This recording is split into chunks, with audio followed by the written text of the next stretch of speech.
বেহেশতের টিকিটের কথা বলে শিরক করাচ্ছে একটি দল। তারেক রহমান। ফ্যাসিবাদ নতুন জামা পরলেও একই পরিণতি হবে, হুঁশিয়ারি জামায়াত আমিরের। কার্ড ও ফ্ল্যাট নয়, মানুষ নিরাপদ জীবন চায় নাহিদ। তারেকের জান্নাতের টিকিট মন্তব্যের জবাব দিল জামায়াত। নির্বাচন উপলক্ষে ছুটি বাড়ালো সরকার। বিশ্বকাপ খেলবে না বাংলাদেশ। বিশ্বকাপ বয়কট করতে পারে পাকিস্তান।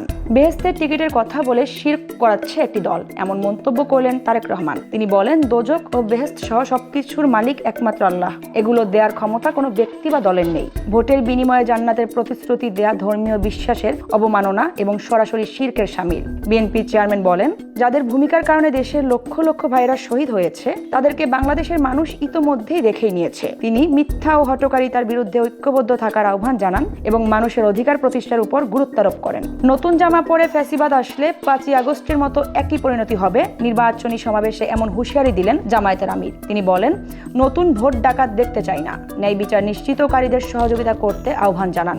অপরাধমূলক কার্যক্রম থেকে দলের কর্মীদের বিরত রাখতে ব্যর্থ হলে রঙিন স্বপ্ন দেখালেও তাদের মতলব বুঝতে জাতির অসুবিধা হবে না বলেও উল্লেখ করেন শফিকুর রহমান। জনগণকে ফ্যাসিবাদের কষ্ট না দিতে ভুক্তভোগীদের অনুরোধ করেন জামায়াত নেতা। দেশের সার্বভৌমত্ব, স্বাধীনতা ও সবার অধিকার প্রতিষ্ঠায় 10 দলীয় জোট নির্বাচনী মাঠে নেমেছে বলেও দাবি করেন তিনি। এই জোটকে বিজয়ী করা মানে দখলদারত্ব, চাঁদাবাজি ও আধিপত্যবাদের বিরুদ্ধে হ্যাঁ ভোট দেয়া।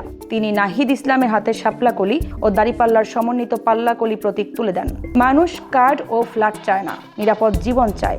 2000 টাকার কার্ড পেতে 1000 টাকা ঘুষ দিতে হবে, এমন মন্তব্য করলেন নাহিদ ইসলাম। তার অভিযোগ, কার্ড দেওয়ার কথা বললেও ঋণখেলাপিদের সংসদে নেওয়ার চেষ্টা করা হচ্ছে। বিএনপির কৃষি ও ফ্যামিলি কার্ড প্রক্রিয়া নিয়েও তিনি প্রশ্ন তোলেন। নতুন কোনো লুটেরাদের ক্ষমতায় যেতে দেয়া হবে না বলেও হুঁশিয়ারি দেন এনসিপি নেতা। অতীতে বস্তিবাসীদের ফ্ল্যাট দেওয়ার নামে বস্তি উচ্ছেদের পরিকল্পনা করা হয়েছে, এমন মন্তব্যও করেন তিনি। জামায়াতের নির্বাচনী সমাবেশে নাহিদ গণভোটে হ্যাঁ এর পাশাপাশি 10 দলীয় ঐক্যকে বিজয়ী করার আহ্বান জানান। মানুষ শুধুমাত্র তার আমল দিয়ে জান্নাতে প্রবেশ করতে পারবে না। জান্নাত নিয়ে ঠাট্টা মশকরা করা ঠিক নয়। এভাবেই তারেক রহমানের জান্নাতের টিকিট মন্তব্যের জবাব দিল জামায়াত। দলটির নির্বাচনী সমাবেশে সাইফুল আলম খান মিলন তারেক রহমানের দাবির বিপরীতে বাস্তব উদাহরণ দেখাতে বলেন। মিলন বিএনপির চেয়ারম্যানের বক্তব্যের সমালোচনা করে বলেন, 17 বছর পরে লন্ডন থেকে একজন মুফতি এসেছেন আমাদের দেশে। যে রাজনীতিবিদরা ভারতের আশীর্বাদ নিয়ে দেশ শাসন করতে চায়, এমন শাসন আমরা চাই না।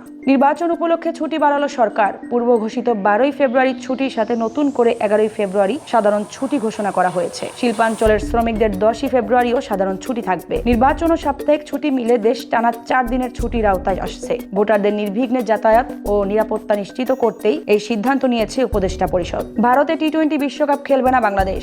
আইসিসি ম্যাচগুলো শ্রীলঙ্কায় সরানোর আবেদন নাকচ করে দেওয়ার পর ভারতের দল না পাঠানোর ঘোষণা দিল ক্রীড়া মন্ত্রণালয় ও বিসিবি। বোর্ড সভাপতি জানান, খেলোয়াড়দের জীবনের নিরাপত্তা বিবেচনা করেই এই কঠিন সিদ্ধান্ত নেওয়া হয়েছে। তবে ভেন্যু স্থানান্তর নিয়ে বিসিবির চেষ্টা অব্যাহত থাকবে বলে জানান ক্রীড়া উপদেষ্টা। তবে ক্রিকেটারদের সঙ্গে বৈঠকে কি কথা হয়েছে সে বিষয়ে কিছু বলেননি আসিফ নজরুল। শেষ পর্যন্ত বাংলাদেশ না খেললে টাইগারদের স্থলাভিষিক্ত হতে পারে স্কটল্যান্ড।